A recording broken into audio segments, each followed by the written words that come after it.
Hey everyone, welcome to my threes classroom for the 2025-2026 school year. Come take a tour with me. Over here, we have my birthday wall. We have the mesh pouches here that the children come in, they find their name, they put their morning snack in here.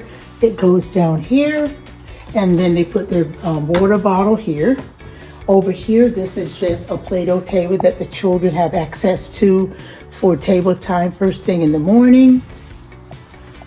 Follow me over here. These are my cubbies for my class. I only have 8 students in my class this year. Hoo-hoo. This right here is my safe place, and in my safe place, I just have different tools for the children when they're having anxieties, when they're having separation anxiety sometimes in the mornings. And I have some students that just want to just come over and just breathe, and that's what they do. I have sensory bottles here that I've made. There's this board with the different emotions on it, and they can match it. I have some cute little emotion finger puppets, and I have some stress balls down in here for the children when they're having those strong feelings. But this is my safe place. I'm really proud of it. I know so often, I think sometimes we can provide for this center, but I really want it calming, and I want it when the children come out, I want it to be a place where they feel safe. So follow me over to my block center, and what I do in my block center the first month of the school year, very minimal. I'll start adding to my block center. The key to the block center is having an entry to the block center and having an exit to the block center. And we have cards over here. We have the train set here.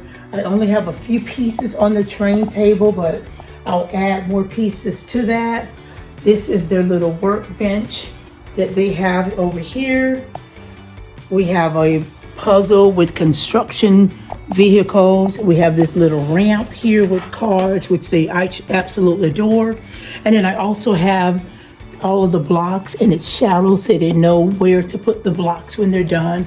And then over to here, we have these big Lego jumbo blocks that they enjoy building with, and some cars and trucks down here. I just want to show this wall off here. This was something that we did the first week of school, and it was just watercolor, and the children just watercolored. And then I wrote down, I told them, tell me about what you created on your picture. And this is the result. This is, someone said a tree, someone said an ocean. You can see the different things that they shared with me that they created using the watercolors. A great art activity, stress-free. We're gonna come on over here. As I said, you see my entry into my home living center, and you see an exit out of the home living center. Very minimum. Also over here, I will add to it. We have our little, they love this little caddy. They have a little stove here, and it actually works. They push the button, they love that. Inside, we have ice cream. We have some ice cream inside. We have pots, we have cooking utensils. We have play food in the baskets with the utensils. We have more pots over here. We also have a little dollhouse here. We have little dolls over here, the little tools for cleaning up. We have the little tea set here on the table, and with the high chair, they love feeding the baby in the high chair. Over here, they have little Elsa singing, sing along. They have doll clothes over here. They have the little the potty chairs in here, baby bottles. And then we have some dress-up clothes. Like I said, the dress-up clothes is very minimum, but I will add to it throughout the school year. We have our little cash register. We have all the Frozen characters, the little mixer. This is one of their favorites here with both of them. And this is just tools for them to pretend like they're playing makeup. And they love doing that. We also have a little salon, little hair dryer. I believe there's like a brush, comb. In this here, this is their little cart for them to shop. They love filling it up and going around putting the dolls and everything else in there, but it's their way of just being creative. Let's see, this right here is another all-time favorite. This is our little Lego table. This is my first year having a little Lego table in my classroom, and they love it. I have these eco-friendly blocks, and they just take them out and they just build on here. They lock right in. It's a very cute little table, and they love the eco blocks. This is my science center. Like I said, very minimum. They have the magnetic tiles, a little microscope. They have the magnets. We have sharks. We have bugs with the matching cards for them. And then there's also a little magnetic balls that they can just try to get the colors in the designated colors on the bottom.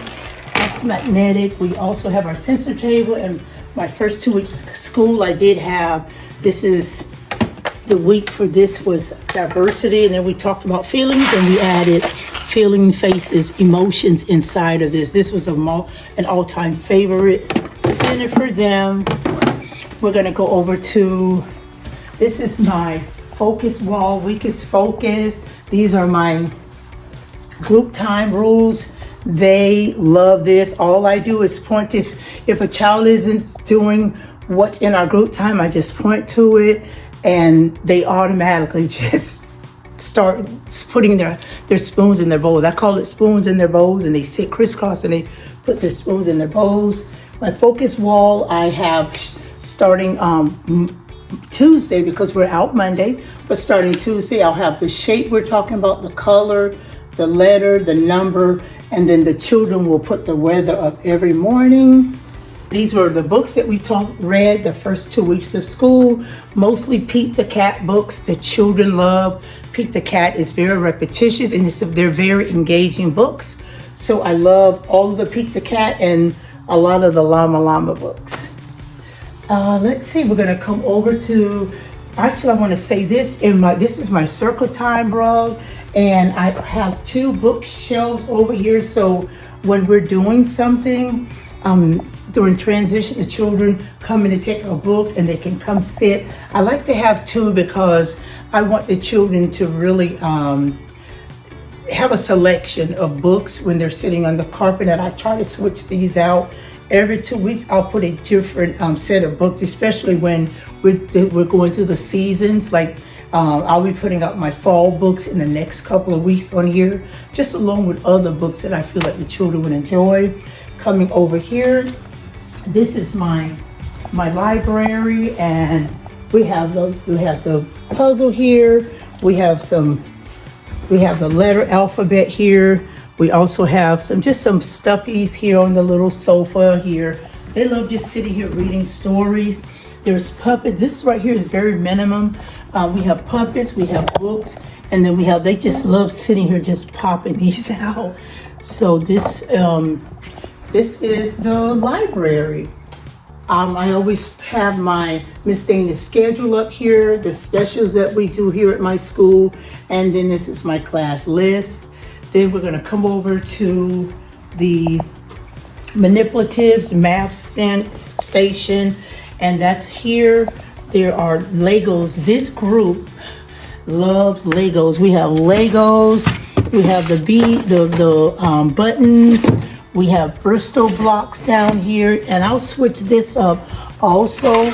This is like cutting the fruit and vegetable. Mr. Potato Head. We have another alphabet puzzle. Also another number puzzle. I want to just stress, as I said, try to always have an entry and an exit in every center. As you can see, every center that I went into, there was an entry and there was an exit. That way there's not a collision going on. Everyone's trying to get in. When children are trying to get in, other children are trying to come or get out, always think about how your classroom is going to flow, and think, I always like to think what could be, what's the word? What could be, I don't want to use the word problem, but think about how the classroom is going to flow. If it's going to cause the children to have those strong feelings, have meltdowns. So just think about how you set your room up. Is it really functional for the children to flow throughout your day? And then over here, my last center I want to share with you guys is my art center. And in the art center, we have crayons. We have the regular crayons, jumbo crayons. We have markers. We have watercolors. And here we have Play-Doh, scissors. We're going to add glue. We have paper for them. This center is always open. All my centers are, when we first come in the morning, we always start out with table toys. And I call it just table toys. And the reason why I say do that is it's just easier to start your classroom out in a calm, mellow setting versus they come in and it's just, wow, they go into the centers, they start here, it's hard to bring them down. So I like to start them out at table toys, and then we do our morning group time, and then they get to go into their centers. All centers have labels. I'm going to show this to you. Every center has a number. So 3 friends could come in here, and they have 1, 2, 3. 3 friends are allowed to get their picture, and they put here. And I did this the second day of school. The first day, I just let them just freely, if it was 5 friends in here, I just allowed that because I only have 8 children in my classroom. But the second day of school, when they came in, I showed them their picture, and when they go into a center, if there's no more room on there, what do they need to do? And they knew. They said, we have to find another center. So it was just really cool to see them problem solve and those critical thinking skills for them. Thank you for joining me on my tour. I hope you enjoyed it. If you have not subscribed to my channel, go ahead and press that subscribe button and like, and I'll see you on my next video.